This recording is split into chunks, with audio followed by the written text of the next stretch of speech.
sou eu é que estou mal. Quer dizer, isto é uma invasão. Estamos a falar da invasão da imagem.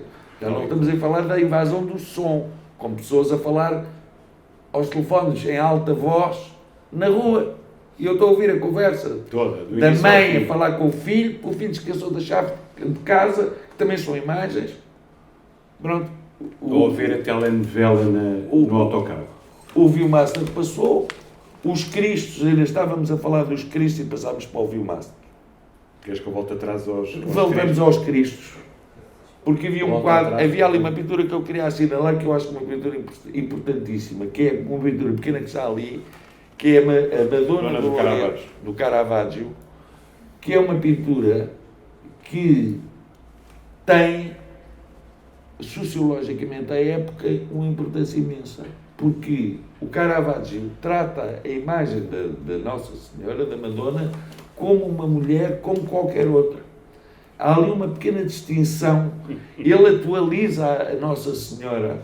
É como o novo conceito da ópera de pôr o Matatore de blusão de cabedal ou o Siegfried.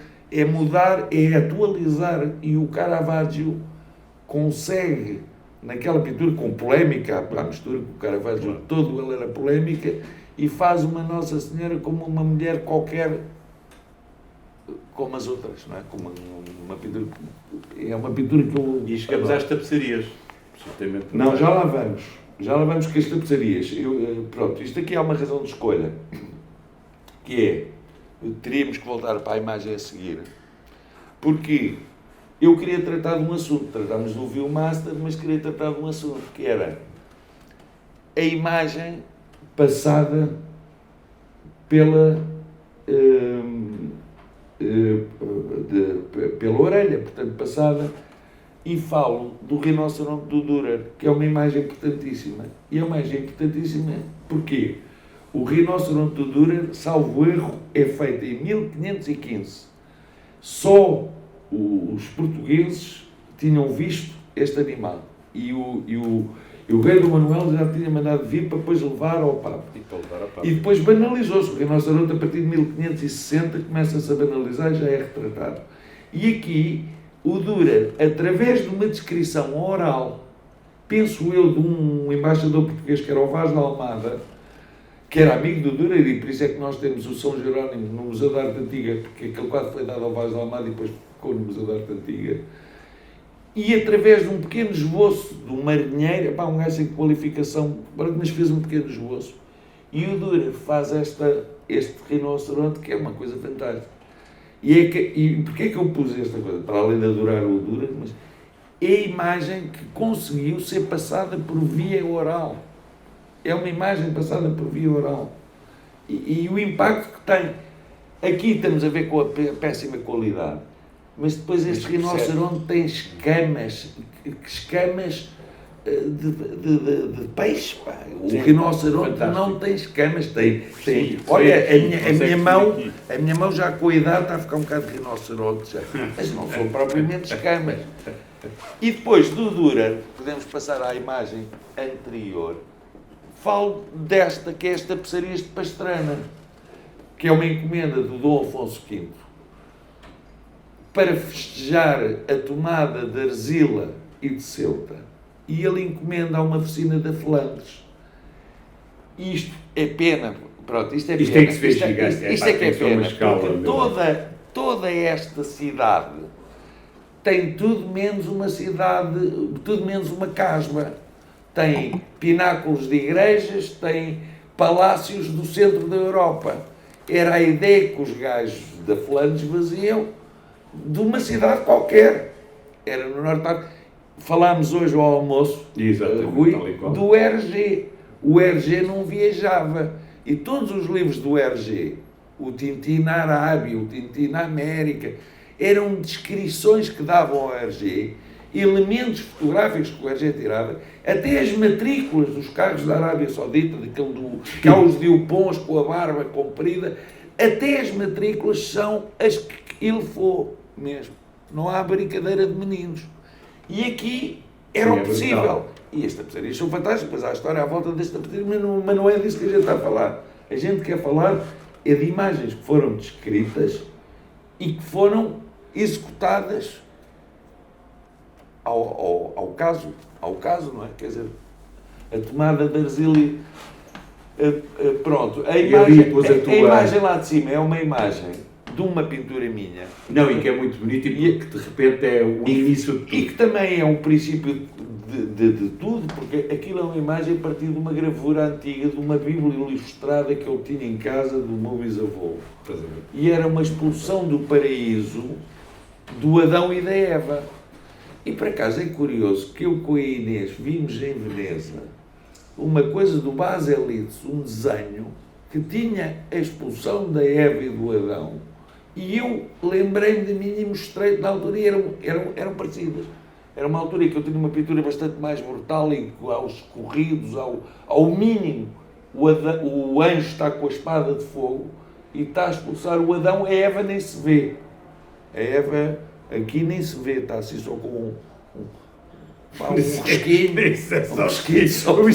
Ela estava. Eu há muitos anos fiz um retrato do Carlos Paredes, uma coisa que ficou inacabada. Por acaso esta história faz sentido, porque estas conversas têm piada por isso. E eu conheci o Carlos Paredes em Boston, uma coisa organizada pelo ICEP.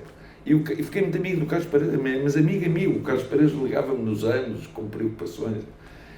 E o Carlos Paredes tinha uma relação dúbia com a Luísa Amaro, que era a grande acompanhante, que ainda está aí para as curvas, mas uma relação de amor, de ciúme, e a Luísa Amaro para o Carlos Paredes dava tudo. Quer dizer, eu acho que a Luísa Amaro até admito que fosse casta e mais quase uma freira dedicada a uma causa. E havia um tipo na comitiva que se tornou embaixador de Portugal, de Cabo Verde em Portugal, que se chamava Eugênio Inocêncio e que era da agência ANOP. Era um cabo-verdiano com 1,80m de boa figura. E o Carlos Paredes ficou com uns ciúmes imensos do Eugênio Inocêncio e ligou-me para o meu quarto às 3 da manhã a dizer: "Oh, amigo, tal, eu peço desculpa, não estava acordado, não." Não, Carlos Paredes, não estava. "Olha lá, como é que se chama o rapaz, aquele rapaz de cor que nos acompanha na comitiva?" Eu, Eugênio Inocêncio. "E sabe o quarto dele?" Não sei. Carlos Paredes, não sei. Desligou de fone. Passado um bocado, liga-me outra vez e diz: "Oh, amigo, tal, mas não estava a dormir, não. Porque o Carlos Paredes sofria de problemas cardíacos e eu estava sempre cheio de medo." E ele dizia-me assim: "Olha, amigo, eu estou a pensar, eu estou a fazer compor para um disco, vou fazer", porque ele levava a guitarra e trabalhava a ser, ele estava no quarto a tocar, estava a fazer umas variações. E estou a fazer um disco e gostava de fazer uma proposta se o amigo Tal Zagama queria fazer o meu retrato. E eu achei que não me honraria, pá. Carlos Paredes, eu digo: "Carlos Paredes, digo-lhe já que sim." 6 da manhã liga-me outra vez. Ele passou a noite acordado: "Oh, amigo Tal Zagama, olha, já sei como é que vai se chamar o disco. Vai se chamar Uma Guitarra e Duas Gerações. É uma homenagem ao meu avô e ao meu pai." Às 8 da manhã liga-me outra vez: "Amigo Tal Zagama, não estava a dormir." Não conto nada à Luísa Amaro das minhas chamadas. Porque ele estava cheio de ciúmes do outro, hoje é a inocência, não sei o quê. Entretanto, o Carlos Paredes foi pousar ao meu ateliê, que eu tinha na altura, que era um ateliê do Luís Pinto Coelho, em Santos. Era um ateliê lindo, que era uma ala de um claustro. E ele a pousar, a tocar para mim. Eu tive a delícia de ter o Carlos Paredes para aí 4 horas a tocar para mim. Ele e a Luísa a tocar. E eu com uma tela porque era para um LP, não é? Portanto, eu escolhi logo uma tela de 1 metro por 1 metro e comecei a pintar o Paredes ali ao vivo. Quando ele sai para ver a obra, olha para o quadro, o Paredes com a guitarra, e ele diz: "Onde é que está a Luísa Amaro?" Eu disse: "A Luísa Amaro não cabe aqui." Exato. Não percebe? E ele começa a ficar furioso, a fazer birra. E eu disse: "Olha, Carlos Paredes, o Carlos Paredes manda na guitarra, eu mando na pintura. Portanto, e ele: pronto." E eu disse: "A Luísa Amaro está aqui representada."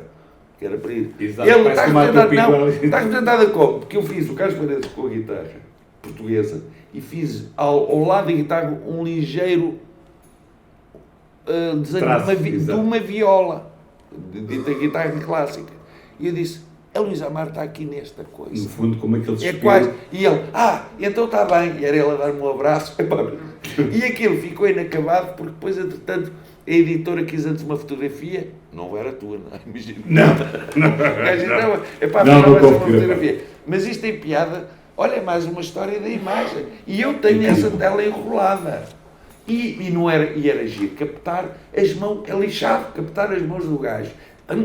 O gajo todo torto. Paredes tinha as pernas arqueadas, era um homem, coitadinho, devia ter imensos problemas de ossos, todo arqueado. Ele pegava na guitarra e parecia não é Playmobil, como é que se chama aqueles, os Transformer. Sim, os Transformers. Não, os Transformers. O gajo ficava uma coisa meio a guitarra, meio o homem, encaixava aquilo, e ralhava com a Luísa. Não ensaiaste, ela é a primeira vez que estamos a tocar. O gajo era de uma exigência. Olha, Matilde, passa agora outra vez para o outro. Antes disso, para o outro. Exato, aqui o Pathfinder. Aqui ainda continuávamos com os Cristos, não é? Exatamente. Eu escolhi o Cristo Mantenha, que é fantástico. É um guerreiro em repouso, este Cristo. A gente, aliás, dá porque é o Cristo por causa das chagas, não é? Porque ele está... Eu estive a olhar para esta pintura hoje outra vez e o Cristo está ali com um ar de... Cumpri a minha missão. É a sensação que eu tenho nesta pintura. Ele está com um ar super sereno. E repara que as caras ao lado estão justíssimas. E de repente, esta imagem é quase replicada pela fotografia do Alberto Korda. Sim. Mas esta, eu arranjei-te aquela que é da Associated Press, que só foi revelada há pouco tempo, que é cores, ou seja, porque depois de ter esta imagem, toda a gente apareceu para fotografar o Che Guevara naquela posição. E é absolutamente incrível. E é muito, realmente, até o panejamento, quer dizer, o panejamento, aquela cobertura, e ambos foram guerreiros, tiveram ambos as suas lutas. Ambas as suas lutas. Eu acho que Cristo estava muito próximo de um Che Guevara à época dele. No outro dia, olha, falando de cinema, que vamos falar de cinema. Exatamente. Na Semana Santa, eu vejo sempre, na Quinta-feira Santa, vejo sempre a Paixão, o Evangelho de São Mateus do Pasolini, que é um filme que ainda por cima está disponível no YouTube com legendas e com impecável. E sem intervalos. E a Inês já tinha visto esse filme, já não o vi há muitos anos, e eu conheço o filme ao detalhe, mesmo ao detalhe, até diálogos eu conheço. E descubro sempre uma coisa nova nesse filme, sempre uma coisa nova. Antes de passarmos ali, queres falar ali do nosso querido Papa Velasquez e do Bacon? Escolhi a imagem do Inocêncio X. Aliás, fazia mais sentido o diretor do Externato de Luz ter o Inocêncio X por cima da secretária do Cristo São João da Cruz.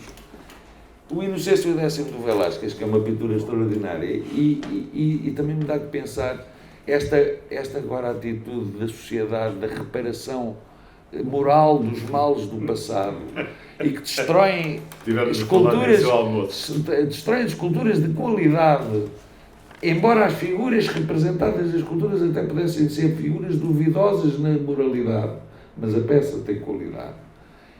E deixam erigir esculturas por causas nobres, como os médicos da Covid, que são as célebres peças que o Jorge, por acaso, não assinou a petição. Eu até assinei a petição, mas porque a Cristina Guerra me ligou e eu disse, leva lá a petição. Agora, teria que assinar muito mais petições. O Sá Carneiro do Soares Bronco é um horror, e também devia haver petição, e tantas outras coisas, seja no norte a sul do país, a estética duvidosa. Aliás, havia uma escultura em Olhão, que é de um personagem chamado Arraúl, que é uma figura mítica de Olhão. O Arraúl era um fenício que acho que tinha um corpanzil e vencia os inimigos. E erigiram uma escultura de lata, chapeada, com franjas, com cabeleira coisa absolutamente assustadora. E pronto, mas faz a vontade, e se calhar a malta gosta, mas se tu fores ao Santuário de Fátima, tens milhões de pessoas a sentirem-se em paz. Eu peço desculpa, uma coisa importante, já vi que ninguém se ofende, mas nesta conversa eu digo coisas que se calhar podem ofender credos. Eu não sinto... O Santuário de Fátima, aliás, também é uma imagem, não é? Fortíssimo. Olha, uma imagem que eu tenho, eu lembro-me em 72, ainda havia guerra, e via mulheres de joelhos, isto é uma imagem que eu tenho na minha cabeça fortíssima, mulheres com os joelhos em sangue, a pagarem promessas e a levarem a dor. Sim. Até àquela... É o santuário. Uma viagem. Aquela igreja feia para diabo. A Capelina dos Milagres, ainda quando eu era pequenina, ainda tinha uma oliveirazinha, agora está coberta por uma coisa gigantesca, mas na bala do Papa. Mas, quer dizer, a imagem tem vindo a piorar. Mas pronto, eu também, a propósito de imagem, uma vez disse à minha mãe, para a chocar, que a minha mãe era muito religiosa, e disse que havia à porta de Fátima vendem-se shampoos com a cabecina da Nossa Senhora que se desenrosca, gel de banho, até sabonetes em formato da Nossa Senhora. A pessoa mete os sabonetes nas partes mais íntimas e que ficam agarrados a pelos públicos, inclusive a Nossa Senhora Imaculada, e que havia uma casa de prostituição à entrada de Fátima chamada As Três Pastorinhas. E a minha mãe benzia e dizia, não é possível, Desculpa, peço desculpa, mas é. Mas isto são imagens fortíssimas. Fortíssimas e desagradáveis. Mas, meu querido Miguel, vamos passar aqui para o cinema, já tivemos Passamos aqui, para o cinema. Neste universo, vamos passar aqui para o cinema. Passamos para o cinema. Fantástico. Eu escolhi imagens do cinema, porque acho que o cinema, pronto, é a imagem por excelência viva, etc. E lembrei-me de falar logo ao João de uma coisa que todos nós aqui se lembram, que eram os grandes telões que se pintavam a partir de um frame, ou a partir do cartaz promocional do filme, e pintavam-se uns telões de alta qualidade. À fachada do Éden, à fachada do Monumental. E eram filmes que duravam 60 semanas. 60 semanas. Ou seja... Tinha o primeiro balcão, o segundo balcão. Sim, ainda não havia aquela mensagem a dizer, peço por favor de não ligarem os telemóveis. Sim. Não havia telemóveis. Havia uns gajos que mandavam umas bocas nos cinemas. Sim, exatamente.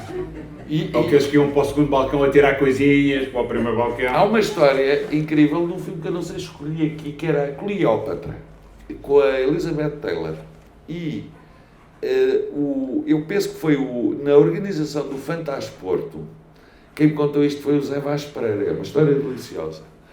Eles repuseram o filme da Cleópatra, remasterizado, tratado, e convidaram um tipo que era conhecido no Porto, que era um gajo que era o que mandava as bocas do cinema. Não era o marreco a olhar a fita, mas o sonoro era. E o gajo conhecia os filmes de fio a pavio, interagia com os filmes. E os gajos convidaram para o gajo interagir com o filme da Cleópatra. E o César Monteiro fazia isso com os seus filmes. E então, era aquela célebre entrada, uma imagem fortíssima da Cleópatra a subir ao trono. E ele sabia que a Elizabeth Taylor, quando punha o pé no 5º grau, olhava e aparecia um zoom. E o gajo, quando ela ia pôr o pé, dizia, oh Cleópatra! E ela olhava e começava tudo a bater palmas. O gajo era contratado para ser animador de uma projeção da Cleópatra. Fantástico. Bom, isto são imagens fortíssimas. Isto é tudo diferente do tempo atual. Hoje em dia um filme é posto nem 15 dias. Nem 15 dias, uma pessoa quando quer ir ver, olha, já não está. E depois pensa que vai parar a uma plataforma de streaming, ou passa na televisão, ou é comprado. Pronto. E depois temos aqui, lá em cima, dois filmes, que são duas cenas do mesmo filme, que é o Monóculo do Tati, e que são, enquanto imagens, têm muito a ver com o meu trabalho, para quem não conhece o meu trabalho. E o meu trabalho até diria mais recente. Há uma obra que eu ainda não interrompi, e prometo que não estou a estender por uma razão económica, porque acho que ainda não. É um exército de terracota chinês que um dia poderá ser exposto em conjunto, na exposição do CCB, reunir 18 trabalhos. Aquilo pode ser muito mais ambicioso. Eu posso fazer um labirinto com 60 trabalhos. Sim. E E porquê é que tem relação com a minha pintura? Porque o Tati, e era muito subtil, ele fazia filmagens em que cortava as figuras em partes. Ele brincava com a situação de cortar em partes. A casa do Tati, que aliás era uma casa mágica, porque ele acordava de manhã, tinha uma filha da porteira que lhe fazia olhinhos, ele abria a janela, refletia o sol e iluminava o canário. E o canário começava logo a cantar. E depois o gajo descia pela escadaria e começava a ser cortado em metade. A gente via as pernas do Tati, depois vimos o corpo do Tati, depois aquele prédio cortava as pessoas. Aliás, há ali uma imagem que também não conseguimos ver, que ele está a coisa. E depois ia buscar planos, como por exemplo aquela plano, que é uma cena fabulosa, que é quando o senhor Hulot está naquele mercado a comprar uns legumes, tem um peixe-espada metido dentro de uma alcofa e abana aquela coisa, e está um cão debaixo a rosnar, que o peixe está de boca aberta com os dentinhos e o cão rosna. É a subtileza da imagem, e a subtileza como o Tati tratava a imagem. Depois há aquelas do Playtime, fantásticas, que ele filma aquela hospedeira a vender os bilhetes e as perninhas parecem uma aranha e a cadeira vai, e a cadeira vai, e a cadeira vai. E isso era fantástico.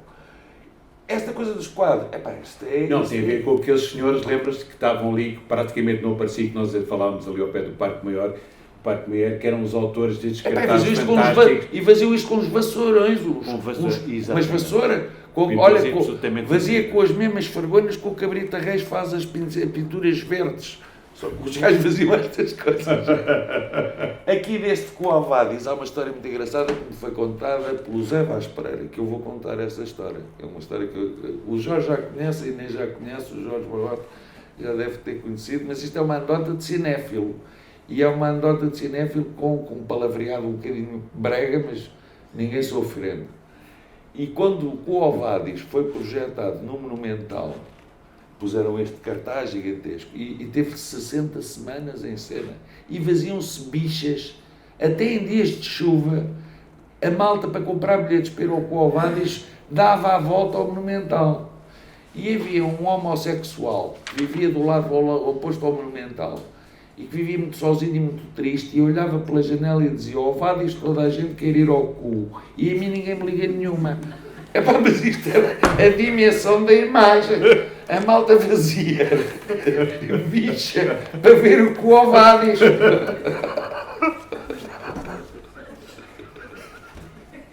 E portanto, eu não foi por acaso.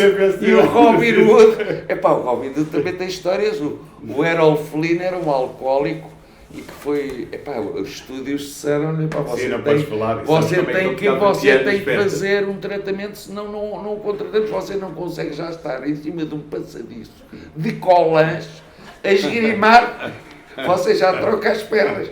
E o Errol Flynn fez um tratamento e realmente foi para uma clínica e passados 3 meses voltou à cena das filmagens. Só que o gajo realmente não se conseguiu tratar e levava laranjas para roer à dentada. E os gajos disseram: o gajo está porreiro, e até roer laranjas à dentada. E descobriram que o gajo continuava com um bafo. Então o gajo injetava vodka nas laranjas, pela pele, pela casca. As laranjas tinham, cada laranja tinha um quarto de litro de vodka, e o gajo roía 2 laranjas e voltava. Isto também são imagens fortíssimas. O Errol Flynn a comer laranjas. Olha, aliás, se o Luís Paulo Costa estivesse aqui, eu dizia que as laranjas dele eram iguais às do Errol Flynn. Mas anda adiante. Olha, ainda temos imagens? Não. E agora temos imagens minhas. Agora vamos começar a entrar nas tuas imagens, exato. Ia falar na obra do tempo. Eu tenho aqui 1990, que é o teu ano inaugural. Pintura e vídeo, corpo fragmentado, movimento pendulado dos corpos, a imagem fragmentada. E tenho os teatros. Então vamos falar disso e pôr umas imagens. Exatamente. Pôr umas imagens para falar das imagens. Exatamente. Pronto, temos este primeiro ciclo que nós escolhemos. Que é os comparsas. Isto, o que é engraçado deste ciclo? Eu gosto muito disso. Este é um ciclo em que eu, de alguma forma, até chamava isto os palcos. Tem um lado cénico, absolutamente.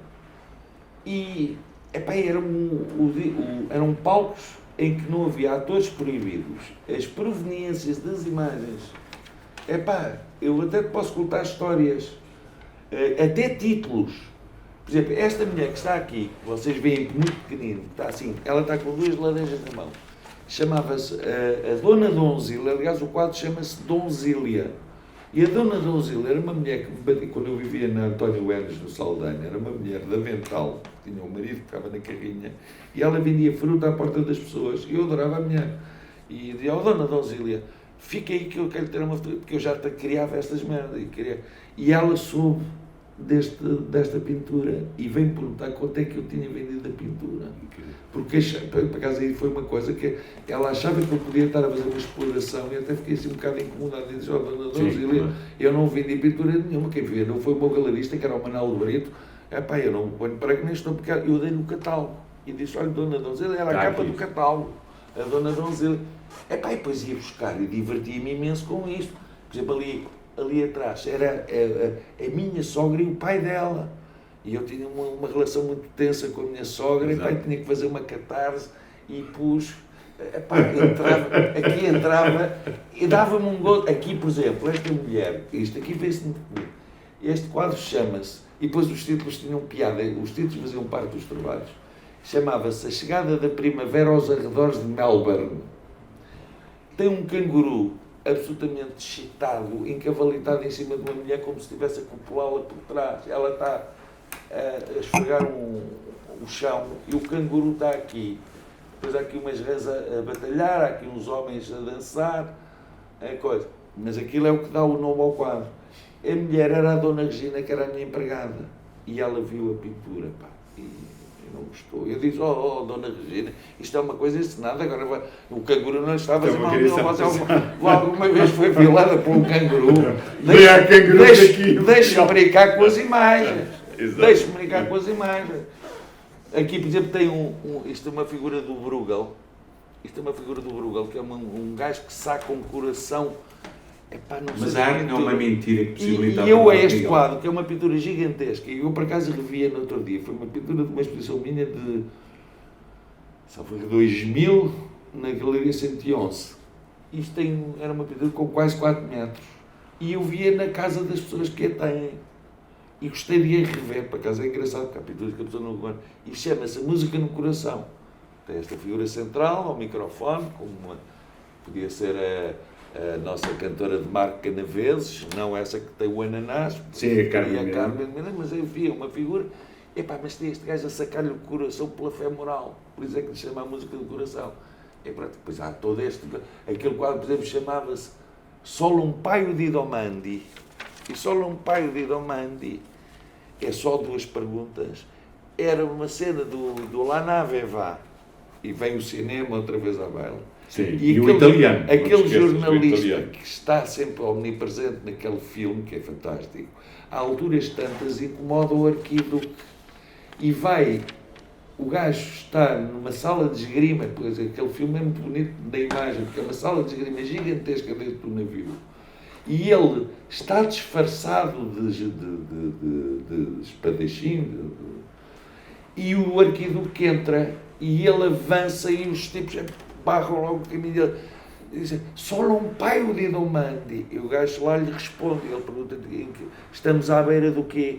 E o arquiduque, que era burro como as portas, diz, bum, bum, bum. E o tradutor diz assim, o senhor arquiduque diz que estamos à beira de uma montanha. E há outro que tem outra leitura, diz, não, ele diz que estamos à beira de um vulcão. Aquilo é um bocadinho a antecipação, é uma coisa da Primeira Guerra, não é? E depois é o funeral daquela cantora de ópera que é Edme Tetua.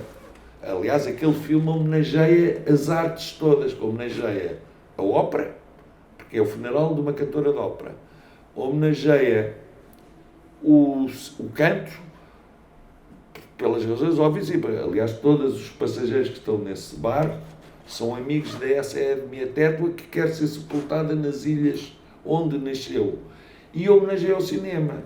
E homenageia o cinema em todos os sentidos, porque o filme começa, e essas imagens são muito fortes, começa mudo, ouvir-se o barulho da máquina, os gajos a pousarem, de repente começa o som a aparecer, e finalmente começa a cor a aparecer. Portanto, nos primeiros 5 minutos desse filme é toda a história do cinema. Toda a história do cinema. É a luz, é a cor, faz luz, e depois o Fellini assume o lado cénico. Aquele navio é uma peça de cenário. O mar é plástico. Vê-se o plástico. Ele, se quisesse, tinha na altura, mais que, por exemplo, para filmar mar, não queria. Ele queria. Exatamente. Porquê? Porque era o lado de ópera. O lado de palco. Por isso. Aliás, depois naquele último filme dele, que é quando ele chama-se... Eu acho que o último filme dele chama-se Entrevista, salvo erro, que são os japoneses que vão visitar a Cinecittà. E o Fellini diz, não tem problema nenhum, eu mostro-vos tudo. E leva elefantes feitos. Lembras-te do Zé Sarmento fazer aquela coisa no Torreão, que era do terremoto de Lisboa, que foi descobrir os elefantes, sim, que eram parte cênica, e eram essas peças quase que existem na Cinecittà. Tudo isso. Que, aliás, a Cinecittà por si mesma está qualquer... Não, eu acho que ainda bomba. Foi o Mussolini, não é como a nossa Tobis. Sim. Ficou ali perdida. A Tobis que ainda existe, o restinho da Tobis, a Cinecittà ainda tem expressão. E nós percebemos nesse filme da entrevista, nomeadamente uma cena do filme do Amarcord, que é uma cena que é os fascistas, que ele até diz assim, o Mussolini está a ver a parada, e há um general que diz assim, juventude granítica. Estão os gajos a fazer uns movimentos. E essa cena dos fascistas, por acaso isso tem muita piada. Se eu depois me tiver a alongar, vocês digam. Não, está ótimo. Eu lembro-me do... Não era aquela coisa do Vitorino Mésio, se bem me lembro. Mas há uma cena muito boa nesse filme, que é, de repente, o intérprete que ia fazer de general fascista calça 44, e as botas que haviam para a cena eram 40. E o Fellini diz, mas que... E olha para o porteiro da Cinecittà e diz, Alberto, quanto é que tu calças? Eu calço 40. Então ficas tu um fascista. E entra o porteiro, entra em cena e faz um papel que o Fellini quer. Aliás, o Fellini conseguia fazer coisas como pôr não há atores a dizer uma frase repetida e o gajo, é isto que eu quero, é isto que se faz. Eu só queria voltar àquela imagem fantástica, essa coisa do... mas que tu dizes do canguru em cima da senhora. Tu achas que a arte é uma mentira que possibilita a verdade, Miguel? Uma arte, uma mentira que possibilita a verdade. A arte é uma mentira que possibilita a verdade. Ou seja, quando dirás, então deixa-me brincar com as imagens. O que é que tu estavas a pensar? A arte possibilita tudo. E quer dizer, possibilita tudo. Não sei bem se... Mentira tem sempre um bocadinho. Tem sempre um bocadinho. Aliás, falamos também em conversa. Olha, voltando ao Salvador Dalí. O Salvador Dalí, mais do que a pintura dele, que é o que é, e depois, claro, gosta-se mais ou menos, mas ele cria uma figura de olho arregalado, de bigode espetado, de não sei o quê, isso. Com a bengalinha. E o gajo não era assim. A conversa do gajo... E olha, eu, aqui a conversar com vocês, sou o que eu sou. Aliás, foi logo a condição que eu te pus. Eu não vou fazer nem uma postura estúpida de intelectual irritante, a falar de coisas irritantes. Falamos do que queremos. Exato. E é uma conversa franca. Aliás, a ideia é essa. E é o que está a acontecer. Agora, eu gostava de passar, que é muito bonita, aquela parte, a pasta do deboche, que eu gosto muito. Sim. Estás a perceber? Que este trabalho aqui... O título é fantástico, é tu a brincar e depois pegares em imagens. O título chama-se do Bosch, porque foi, aliás, isto é a partir de uma gravura do Bruegel. E o Bruegel foi discípulo de um discípulo do Bosch.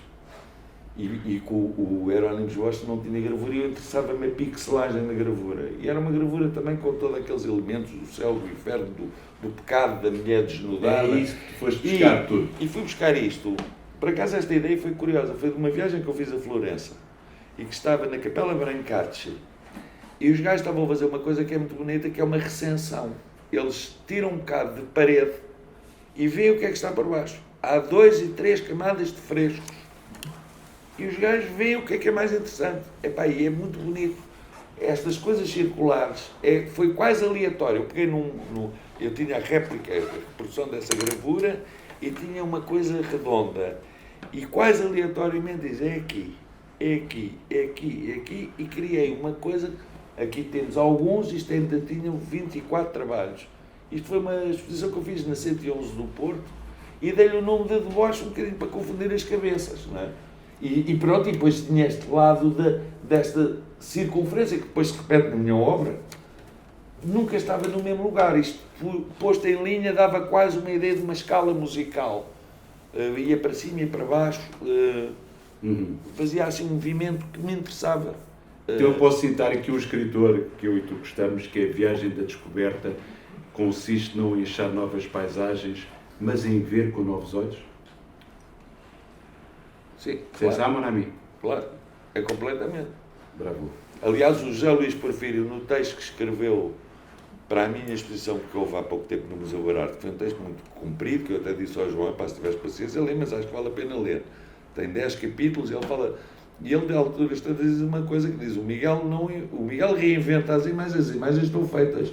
E eu não tenho problemas nenhum a dizer, eu vou mesmo buscar o que eu quero. E depois, é mais técnica, menos técnica, isso, aliás, eu no outro dia dei uma entrevista, não tenho já há uns meses, de rádio é lixado. Nós aqui estamos a falar e olhar nos olhos, e rádio é lixado, não estamos a falar nos olhos e estamos com o entrevistador e cá está. Eu aqui, o entrevistador da Rádio Observador era um bocadinho chalado. E isto é como jogar ténis. Se fazes as perguntas pertinentes, respondes pertinentes. Se o gajo faz uma pergunta estúpida, pronto, começa logo e estás em direto na rádio. É lixado. E ele faz uma pergunta que eu não gosto nada que me façam, que tem uma grande técnica. Primeiro porque ele não sabe bem as técnicas e o que é isso da técnica. E eu fui estúpido. Na altura fui um bocado incauto e respondi-lhe, bom, a técnica... Eu devia ter dito simplesmente o que vou dizer, a técnica não serve para nada. Quer dizer, o que é isso da técnica? Serve para fazer o que tu queres. É um elemento prático, uma solução matemática para tu conseguires fazer aquilo. Portanto, técnica, que é isso a técnica? Falamos do Medina, não é? O Fernando Medina, que era o pintor da Caixa de Bombons, tinha uma técnica fantástica e pintou imensas figuras de Hollywood e era fuleiro para caraças. Exato. O aquáriozinho com o Medina, quer dizer, a técnica... Para Espanha, exatamente. Não serve... Olha, como dizia o outro, primeiro é estética, depois é ética. Ética. Agora gostava de passar aqui à pasta Rememorar, este trabalho aqui, com base no cinema, que é muito... Este, aliás... que eu gosto muito, e é o ready-made. Este, aliás, tem o título, o Rememorar, que é o título, eu lembro-me, e eu aqui fiz houve duas... Depois há, quer dizer, no que a pessoa depois constrói... Isto foi uma exposição que eu fiz na altura da 111, na Galeria 111. Foi logo no ano a seguir à morte do Manuel Brito. E fui buscar, eu herdei na altura imensas coisas de revistas de cinema dos anos 40, 50, do José Vaz Pereira, que era um grande... Mas aqui pesquisas um novo sentido para a cor, ou não? Para a cor e para a forma e até para a estética. E aqui, pronto, pode dizer se é técnica. A técnica não. A técnica permitiu-me fazer uma coisa que é fazer uma replicação das pinturas, dos frames, dos quadros que eu queria, dos filmes que eu queria. Havia condições a priori estabelecidas que era, não queria nunca um frame de filme de chavão. Portanto, teriam que ser sempre atores quase desconhecidos e filmes quase desconhecidos. Me interessava fazer o todo o vento levou. Sim, claro. Pronto. E depois havia uma interação sobre o dito frame. Uma barra, uma mancha de cor, um pico. E a forma como isto foi exposto, isto é importante que se diga, para quem conhece a arquitetura da antiga Galeria 111, da antiga, que agora sim, a Galeria 111 é na Rua Dr. João Soares, e a antiga Galeria tornou-se a coleção do Manuel Brito. Isso já é conversa para outras núpcias. E eu, na altura, fiz esta exposição na antiga Galeria 111 e forrei as paredes de alto a baixo. Tu entravas e tinhas um impacto destas janelas todas, portanto, eras mais observado do que observavas. E que, aliás, acontece nas armaduras, na sala octagonal. Sim, fantástico, exatamente. Na sala octagonal. Portanto, eu posso dizer que o desconhecimento move o artista. Claro que sim. Estamos os dois é sempre pertinente. Muito bem. Eu agora gostava de passar para o trabalho. Queres mais um bocadinho branco? Sim, faz-me essa gentileza, Miguel. Povoto.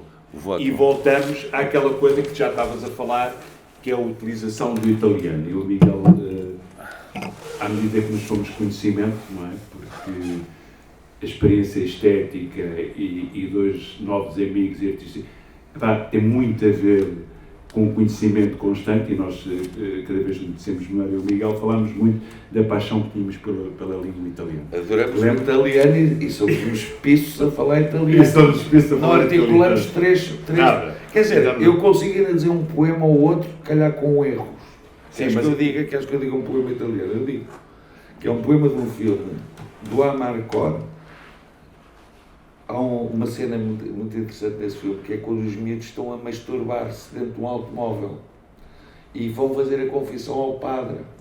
E diz, só uma vez, uma volta, na garagem, com os amigos.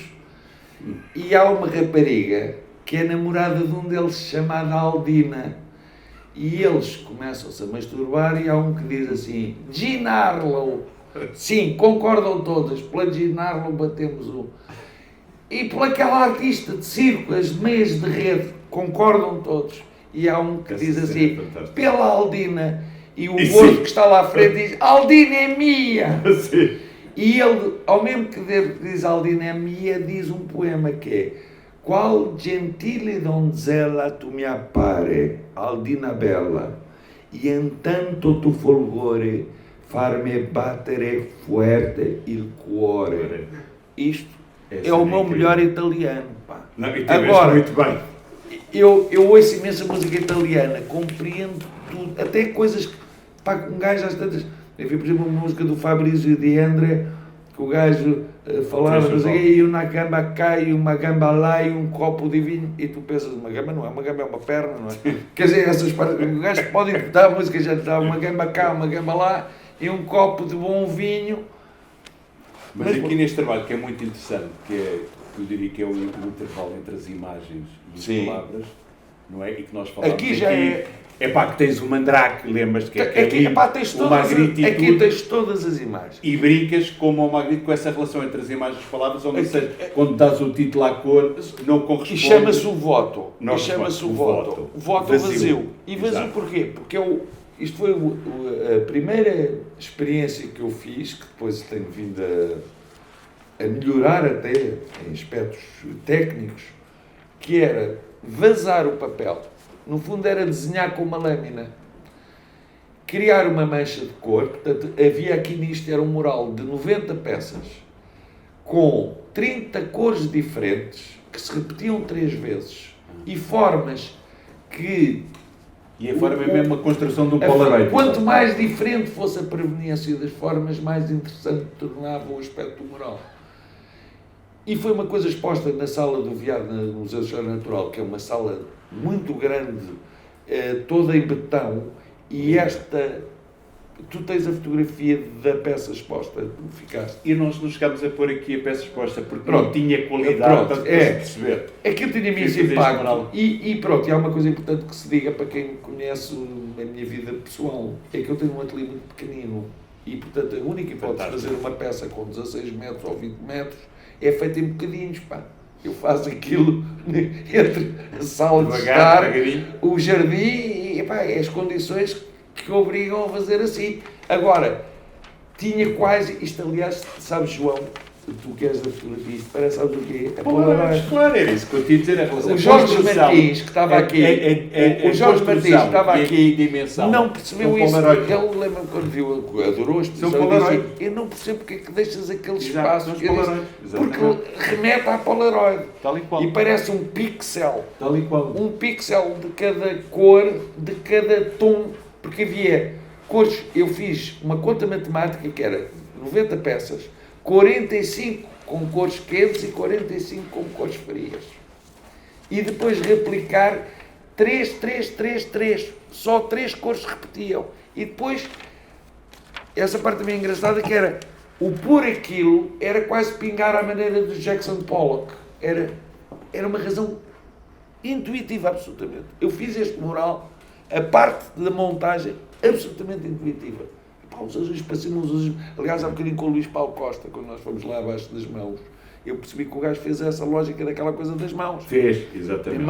Assim, com aquelas sutilezas, os vermelhos. Mas aqui não, aqui foi mesmo engraçado porque eu sabia que era uma conta matemática. Não podia pôr 3 azuis ligados, como não podia pôr 3 vezes. Queria pôr-los para cima, uns para baixo. Tive imensa pena não vender esta obra como uma obra em conjunto, ao contrário da outra que a gente vai ver aqui, não é? A que te vais mostrar, tens a do Moral, do exposição do Moral, que é a próxima. Sim, ainda não é a próxima. Pronto. Isto depois remete para uma outra coisa que vocês vão ver, depois sem querer ser chato, que é uma coisa mais recente, que foi da minha instituição do Museu Berardo, que é um grande mural composto por 69 peças.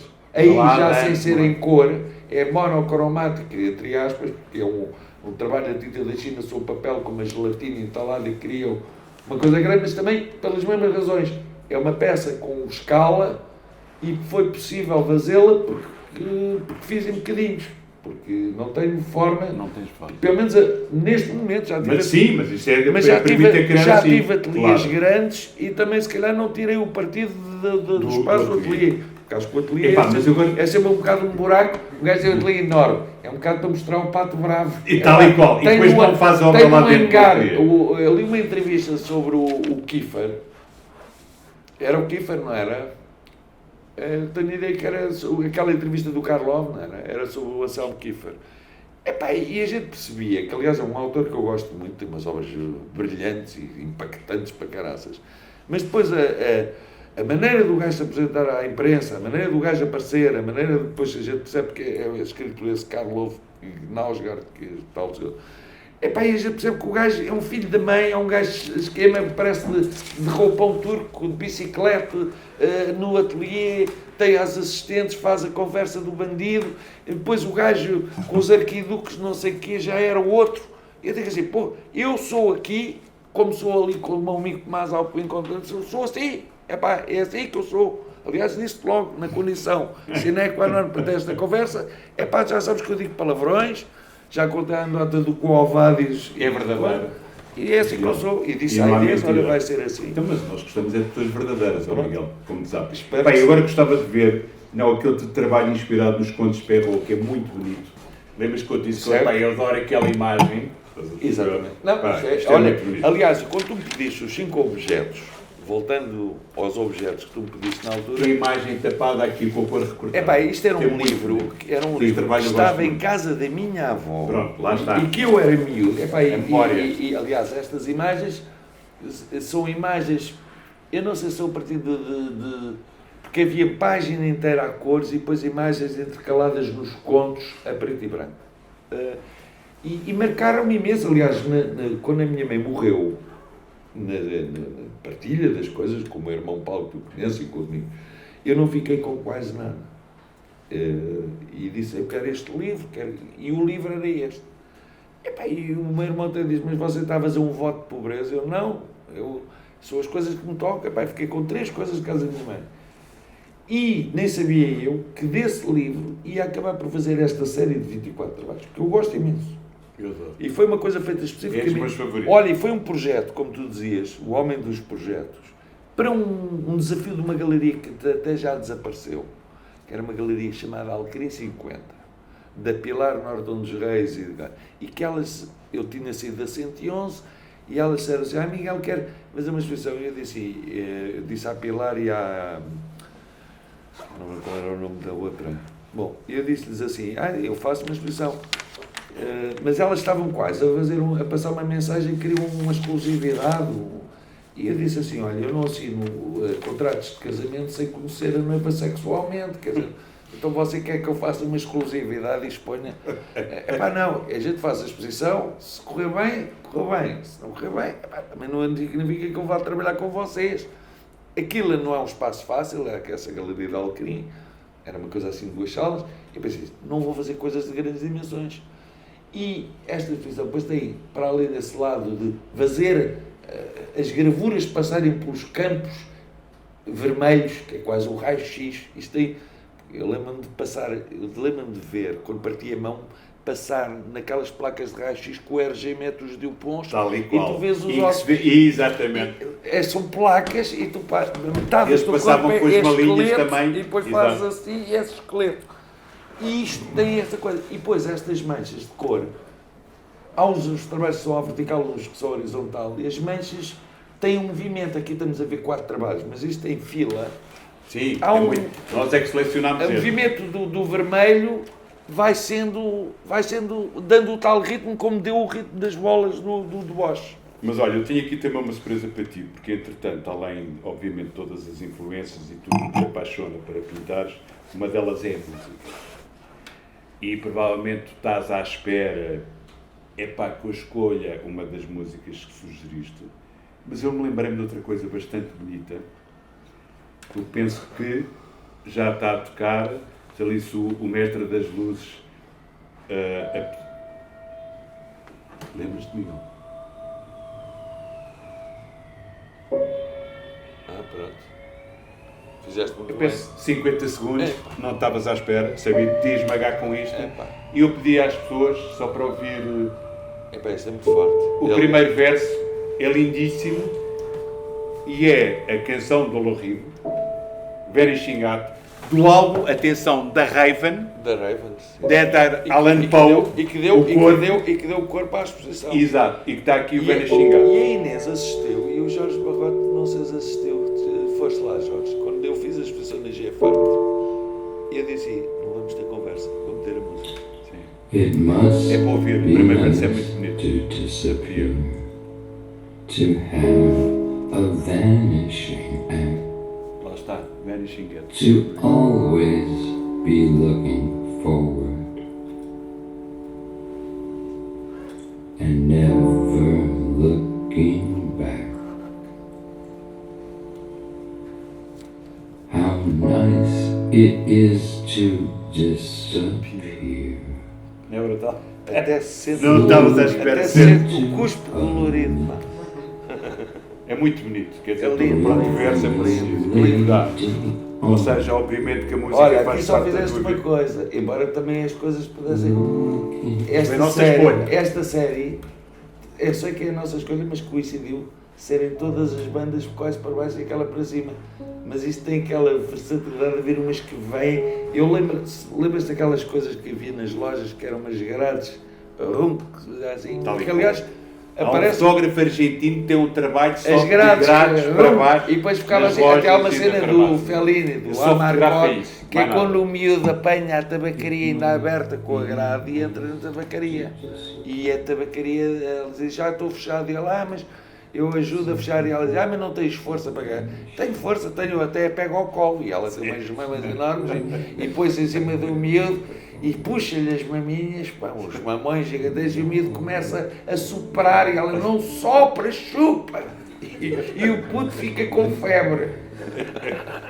Olha, Isto é uma imagem fortíssima. exato, como passaríamos aqui o tempo todo e o tempo começa a ser. Ela bate Vamos na cabeça passar. e diz chupa, chupa, e ele a mostrar que tem força e segura aquele mastodonte ao colo. Epá, é uma cena fortíssima, é uma imagem marcante. E agora vamos passar ao Lux in Tenebris. As armaduras. Olha, Lux in Tenebris é muito forte, e é muito forte e por Que é muitas muito razões. forte. Muitas Que é muito razões. bonito, os coletes de ferro, as pinturas flamengas italianas do século XV e XVI, o cavaleiro insistente de Italo Calvino, do exército de Carlos Magno. Tudo E isso. aqui a imagem fragmentada outra vez, Tudo com isso. este trabalho muito Este bonito. este projeto tem piada, porque na altura do cinema, quando eu andava a fazer o Rame Morare, dentro das imagens do cinema, eu vi uma imagem muito forte daquele filme do Otto Preminger, a Santa Joana Princesa, a Santa Joana d'Arc. Santa Joana, acho que se chamava Santa Joana Princesa, é a nossa Joana d'Arc, exatamente. e era do Otto Preminger, e é a Joana d'Arc de armadura, e é um frame fortíssimo, e eu saquei aquela imagem, pintei uma tela de 1,5 por 1,5, e até foi para a Arco de Madrid, e tinha um diferente destas, portanto a tela, e tinha uma mancha de cor, como se fosse um sangue a jorrar da armadura, que não se percebia ver de onde é que era. E fiquei a morder aqui. Epá, era uma pintura muito forte, era mesmo muito forte. E depois eu disse, qualquer dia gostava de fazer um projeto só com armaduras. Uma coisa quase como entrares numa sala de armas, só impactante. E surgiu uma exposição na Fundação Portuguesa das Comunicações. E como eu já tinha a ideia completamente mentalmente pensada, reformulei, voltei a forma circular. É isso? E aí comecei a entrar num delírio de pesquisa de tudo, dos quadros do Tiziano ou à pintura europeia do século XVI. A fazer um levantamento e a sacar, mais uma vez, a mesma lógica. Porque é que saca um fragmento da anca esquerda e o Jorge Silva Melo. Exato, que eu estava lá. Jorge Silva Melo escreveu, quer dizer, depois ele até disse, eu tive pena de não escrever com os quadros já emoldurados, porque eu mostrei ao Jorge Silva Melo isto a sacar folha a folha entre tábuas na minha sala, que é mínima, umas condições miseráveis. E quando o Jorge viu aquilo tudo na parede, disse, não, isto é muito mais impactante do que eu imaginava. E o Jorge dizia uma coisa engraçada, dizia, isto é como espreitar pela fechadura e ver a mulher a despir-se. E quando ela está quase a tirar o roupão, ela mete o roupão na fechadura e tapa a imagem. Mas entre isso e coisa ainda há uma aproximação, ainda se vê. E se está mais próxima, vê só a barriga, ou só a zona pública, ou...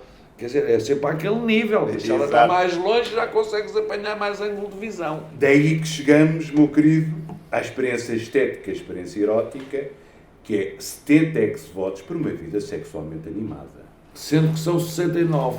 69. São 69 quadrinhos que eu dei o nome de 70 para não ser... Mas se fizeres a gentileza que é aquela da exposição, e que tu de repente... Pronto. Crias um novo projeto, voltas à mesma coisa da tua obra. Aquele grande mural dos 90 era maior que este. E estava tudo encostadinho. Este aqui, fiz um espaço, aquilo tinha eu não sei se é possível vocês verem aí, mas quer dizer, aquilo era para se ver, era in loco, porque aquilo, eu criei um ecrã à distância do papel, reproduzi uma série de posições sexo e chamei-lhe ex-votos, porque era uma coisa, um agradecimento. Aliás, deu polémica, porque disseram assim, mas então você não tem aqui cenas homossexuais, porque hoje em dia tem que se pôr tudo, os gostos todos, com animais, com homem. E eu disse, não, mas é que são os meus ex-votos. E eu, por acaso, sou heterossexual, não levem a mal, isto é só homem e mulher. Clássico heterossexual. Mas não, mas é que me vieram dizer isso. É assim, eu estou a agradecer a Deus por já me ter dado uma vida boa. E pronto, isto vem. Mas volta à imagem. Eu tinha um tio, que já morreu, que tinha uma casa no Penedo, em Sintra. E a primeira mulher dele, ele era um senhor húngaro, amigo do pai do Jorge Mulder, ainda há bocadinho falei. Era amigo do gajo da casa Mulder, e ela é filatelista também. E a primeira mulher desse meu tio, que depois casou em segundas núpcias com uma irmã da minha mãe, era uma senhora também húngara e colecionadora, mas ela colecionava muita velharia, muito resto de igrejas e redesenhava móveis e tinha imensos ex-votos de quadrinhos sobre chapa e sobre madeira, século XIX, que não tinha valor nenhum, nem estético, tinha um valor de alguma antiguidade, eram coisas com 150 anos, que era agradecer a menina que não sucumbiu à gripe espanhola, ou o rapazito que teve quase com uma perna, e faziam-se assim umas caminhas, e eram quadros deste tamanho.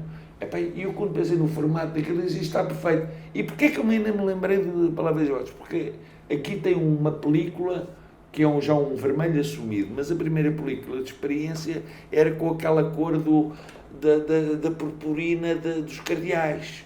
Aquilo levou-me logo para o Bons Espaços e pronto, depois eu disse, pronto, então vamos fazer um meio termo e não lhe vou chamar 69, que seria o nome lógico, para não levar isto como uma coisa jocosa, porque isto não é para brincar. Eu brinco muito, mas eu é que posso brincar sobre as minhas coisas. Depois não dás o galho é o gajo, o Kim Barreiros, não é? Estás tantas leva para o...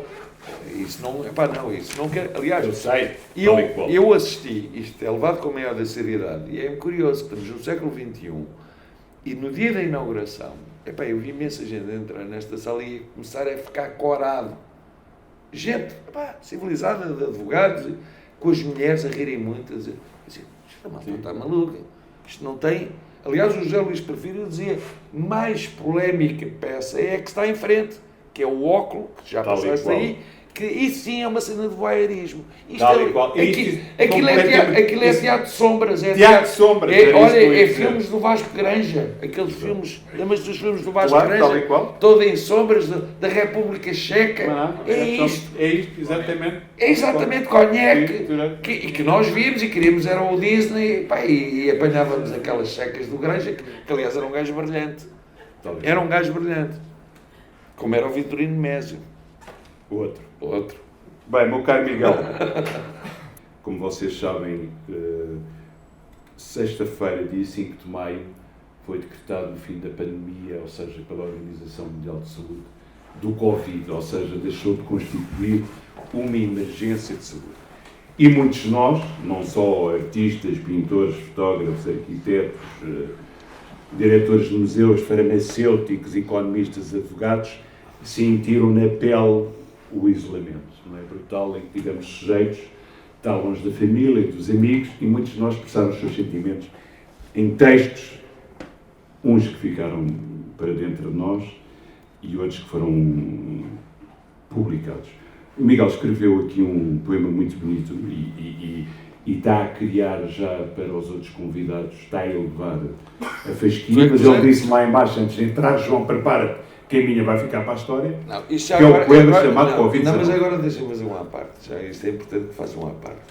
Houve uma altura que tu estavas a desenhar, pronto, a gente esboçou um bocadinho, isto foi só um esboço, não houve ensaios nenhum. Esboçámos, pensámos nisso. E houve uma altura que o João me manda uma mensagem e diz, Miguel, gostava que, pronto, como a conversa vai fazer derivações de cinema, etc., de literatura, eu gostava que tu, se calhar, ou escolhesse um poema, ou um livro, uma coisa para a gente fazer uma transmissão, e que eu gosto muito, e eu não sabia, e o João disse, eu gosto de dizer poesia. E, portanto, podia escolher um poema. E eu disse assim, olha, comecei a pensar e disse, mas eu lembrei-me que durante a pandemia, tu conheces o Rui, a Maria da Graça, Carmona e Costa, a Maria da Graça foi-se muito abaixo com a pandemia, e nós criámos um grupo em que gravávamos, a Inês era a realizadora, e eu todos os dias, mas isto, todos os dias eu fazia uma representação, ou cantava uma música, ou dizia um poema, ou, eu até desenhei, eu fazia tudo, e ela dizia, Miguel, ainda não nos mandaste o dia, parecia aquele relato da BBC em tempos de guerra. Sim, havia uma necessidade se não tivesse... E eu, entre as muitas coisas, mas eu, basicamente, eu como tenho uma certa... Há malta que diz, tens uma memória, porque eu digo muito poema de cor, e digo de cor, e eu dizia... E coisas de cor, e Inês, coisa está a filmar, e eu começava assim, e até um dia pus uma estola da minha mãe que tem o fado da Amália Rodrigues, tudo umas loucuras, aquilo era uma loucura. E escrevi também um poema, e é o poema que o João disse, olha João, eu vou-te passar o poema, se tu achares que é pertinente, leu, e o João gostou muito. É pertinente. Eu vou ler. Isto foi uma à parte. Eu vou tentar honrar o ritmo do Miguel, da escrita do Miguel. Isto tem muito a ver também com a dicotomia que nós falávamos da língua italiana e portuguesa. Completamente. E a língua portuguesa é tão bela como a italiana. É linda, todas e principalmente quando lemos poesia para fora, ou seja, tanto a literatura, mas principalmente a poesia lida para fora, para os outros tem muito mais força. Covid-19. Chamei o título a dizer Covid-19. Por Miguel Teles da Gama. Não é tempo de touradas, procissões, beatas, peões de brega, de paradas militares, GNR a cavalo, tiros de pólvora seca, estandartes pelos ares, foguetes e histeria.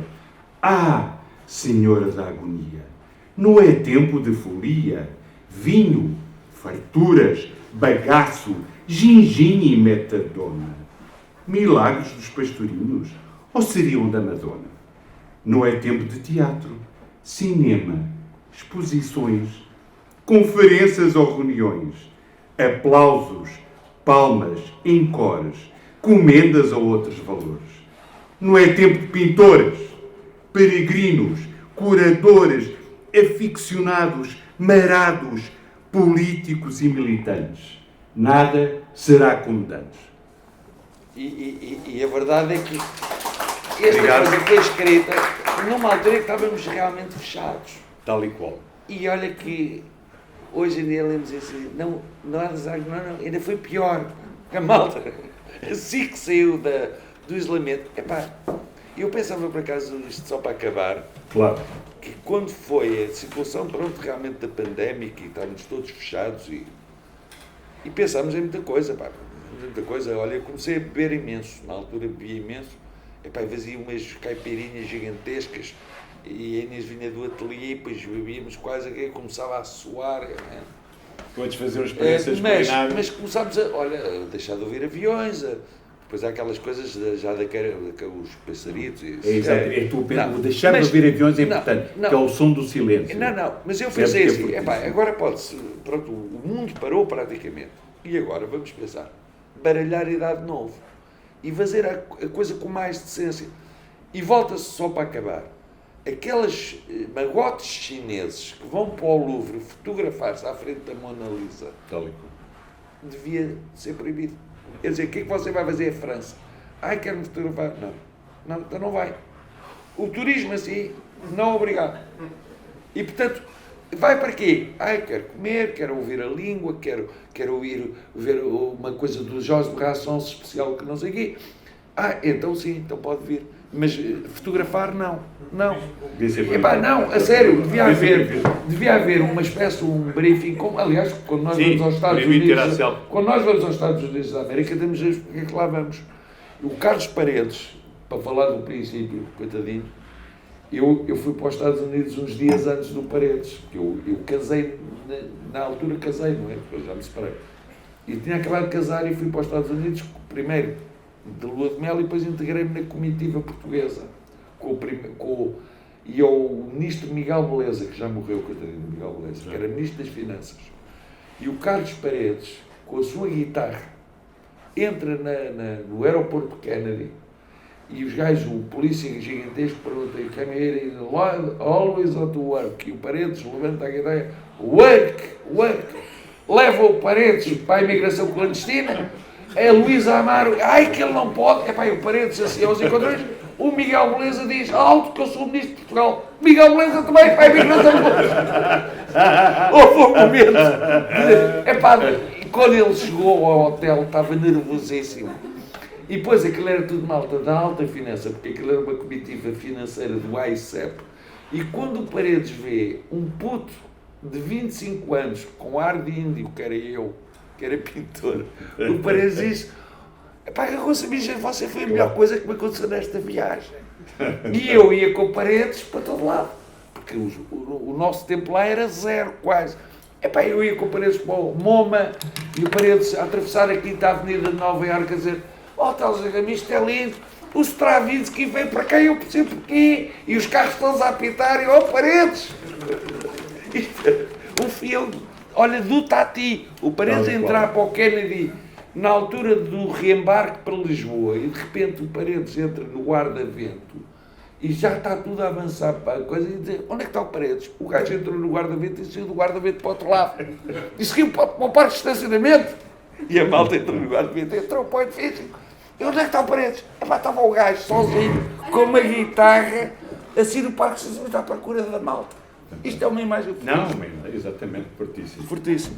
Miguel, e como nós temos, antes de agradecer aqui aos nossos sponsors, temos aqui umas pequenas... Espero que tenham gostado, em primeiro lugar. Antes de agradecer, temos aqui umas pequenas lembranças para ti. Um saquinho da Sociedade Nacional de Belas Artes. Olha, vou ficar com sacos. Design ali da nossa estimada Matilde. Um bloco para apontar os teus desenhos com o lápis a carvão para fazeres novos poemas. E ali, na presença do nosso querido Miguel Manta, da Metropolitana, o Pinho Vargas Bruckner, que nós tivemos a ouvir antes. E que nos lembramos do nosso António Mega, E que nos lembramos do nosso António Mega. Olha, Joãozinho. Nada. Diz. Não me digas. Esqueci-me de qualquer coisa. Matilde, vá lá. Antes de agradecer aqui ao nosso estimado Nuno e ao Miguel mais uma vez, por este... O grande final. O que é que tu me vais fazer? Não sei, Miguel, eu não sei. Que é isto? Epá. Ó Miguel, acho que passou alguém por aqui, Ó, não sei quem, eu já sei. eventualmente o Pai Natal, e deixou-te aqui um embrulho com um lacinho vermelho. Tu adoras o vermelho, meu filho. Eu sei que tu adoras o Quem vermelho. gostava do vermelho era o António. Aliás, E- águia. Exato. Não, mas Sei sabes que que é que eu- conheces a nota de vermelho. Eu sou dos verdes. Não, eu sei que tu coisas, mas conheces a nota de vermelho. Do Porto, quer dizer, então o que é o vermelho para si? Amigo, o vermelho dá-me tesão. Mas o vermelho dá tesão. Amigo, se tudo me dá tesão, porquê que o vermelho não me dá tesão? Porque no Ribatejo é tourada, no Alentejo é o comunismo, É o vermelho. e chegam ao norte e perguntam, amigo, o vermelho dá-me tesão. Sei lá, porque tudo me dá tesão, porquê que o vermelho não me dá tesão? Daí, meu querido, acabar-te aqui. Olha, então, Nós temos o fundo. Então acabamos com uma tua. anedota futebolística do Porto. Eu por acaso contei essa ao António, o Mega, que o gajo espantou de rir. Que eram aquelas raparigas que iam para a saída dos balneários para ver o Vítor Bahia e o ver os grandes jogadores. E há uma que sai de cena subitamente. Sai de cena. As outras continuam para o Dragão e a outra desapareceu. E encontram-na e dizem, tu nunca mais foste para o Dragão. E ela, eu agora prefiro engenheiros. São muito mais educados que os jogadores de futebol. Olha, não tem assim com um engenheiro. Levou-me a jantar a Miragaia. Depois levou-me a casa dele, abriu uma porta, pôs um disco com coisa, deu-me uma bebida e, muito delicadamente, introduziu-me o pênis. E a outros dizem assim, pênis? Mas o que é isso? É modos parecido com o caralho, mas mais mole. É mesmo do norte. Acabou! Exato. Vê lá, não sei o que é que tem. Não, tem que ter uma tesoura. Tem uma tesoura. Eu não sei se alguém tem uma tesoura ou um Eu não canivete tenho como cortar. para abrir. Eu não sei se Vai, vê lá se consegues desembrulhar assim. Exato. É bem que eu não sinceramente não faço a mínima ideia. Isto é uma surpresa do nosso estimado Rui, diretor executivo da Sociedade Nacional de Belas Artes. Olha, Rui, Do mestre das luzes, o Paulo, adorei o almoço. e da nossa querida Matilde, a nossa designer. É para preparar uma coisa que eu não faço a mínima ideia o que é. Não sei. Já Pediram-me, mas eu não sei o que é. sei exatamente. É Um Ivão terrível, será? Não, Isto é o João, quando estávamos a ensaiar, pronto, não ensaiámos nada, mas o João disse assim, o Miguel tem que ir à tua casa e tirar uma fotografia e fazer um pequeno filme. E eu realmente tive muito pouco de encenações, pá, não sou. E eu disse, pá, que chatice, pá. E chegaste lá a casa, nem sei que horas, e foi 3 horas nisto, não. Não, ainda fomos almoçar, Miguel, falámos Epá, italiano.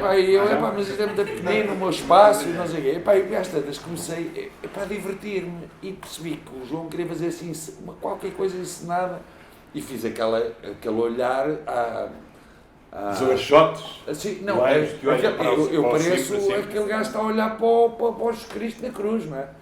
É como o Pasolini que fazia, punha um presunto pendurado e metia a malta a olhar para o presunto. E depois dizia assim, epá, como é que você pôs os gajos a olhar para Cristo, a chorar? Epá, era um presunto, os gajos eram esfomeados e estavam à espera que eu descesse um presunto. Epá, e eu, quando os gajos estavam cheios de fome, aquilo quase que choravam. E aqui é quase isto, pá. Muito bonito, João. Gosto. Nada, meu querido, está assinado atrás. Gosto verdadeiramente. Não sei. Verdadeiramente. Olha, espero que não te tenha desiludido. Não desiludiste nada. Olha, Quero agradecer a vossa é só para presença. dizer que vocês com o público foram o melhor. E mais houvesse. Não era por ter eu mais acho, gente não. É por isso é que eu quero agradecer, obviamente, ao Miguel, à generosidade do Miguel e da Orquestra Metropolitana, Claro. ao Nuno Galvão, um dos grandes enólogos portugueses, Claro. e produtor da Adega da Vermelha, que nos brindou com um vinho branco especial, que ele fez, e lá está as imagens de memória, pela ocasião do nascimento do seu filho. E eu acho isso muito bonito. Exatamente. E antes de dizer isso ao Nuno, À tua. Vamos fazer aqui um brinde e final. como diria o outro nosso querido amigo também, António Lobo Antunes, que uma vez esteve numa biblioteca, ele disse, eu estou habituado a falar para centenas de pessoas. Mas o Lobo Antunes uma vez foi a uma biblioteca e que só estavam 5 pessoas. Aquela questão da qualidade. E ele de repente assim, mas o que é que este senhor... E começou a falar. E de repente apercebeu-se que essas 5 figuras conheciam a obra dele do início ao fim. E ele diz que foi absolutamente memorável. Não, Portanto, a conversa e esta foi muito coisa de se bonita. falar para uma maior audiência ou para uma menor... Eu E adorei. Epá, eu não sei estava a o que é ver, que olha acharam. esse senhor que eu não conheço. Mas entraste... Epá, e gostei imenso, e percebi que se divertiram. E isso, aliás, eu disse, há amigos aqui que me conhecem diariamente, pá, mas mesmo assim estou convencido que mesmo a esse eu surpreendi. Contei uma história ou Eu outra. também acho. Eu tenho mais que surpreender. É pá, porque as coisas são assim. Aliás, tenho mais nós que ao surpreender. almoço percebemos logo que a coisa podia dar até. Olha, nem falamos quase de futebol. Não. Falámos ao princípio. Tanta coisa que No tínhamos para Campeonato falar. do Mundo de 66, foi a primeira imagem que eu tive, tinham 18 meses, pá. Eu lembro do meu pai a ver aquilo, o pai Portugal-Coreia, o célebre 5-3, Pá, foi uma coisa emocionante, eu vi isso na Lagoa de Santo André, é lá tu, uma tasca. Pá, eu tinha 18, eu nasci em 65, em janeiro de 65, aquilo era no verão de 66, eu tinha 18 meses, 1 ano e meio, e já tens memória. Tu não tens memórias com essa idade.